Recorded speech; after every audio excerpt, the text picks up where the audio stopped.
Nagsampa ng reklamong tax evasion ang Bureau of Internal Revenue sa Department of Justice. Laban naman ito sa construction firm na SunWest Incorporated at sa mga opisyal nito.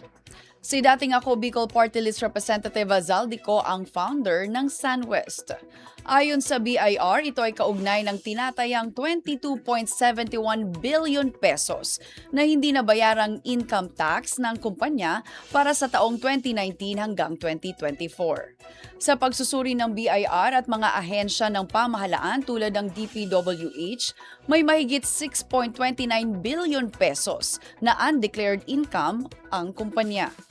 Ayon kay BIR Commissioner Charlito Martin Mendoza, ang pagsasampa ng reklamo ay bahagi ng patuloy na kampanya ng ahensya sa ilalim ng Run After Tax Evaders program.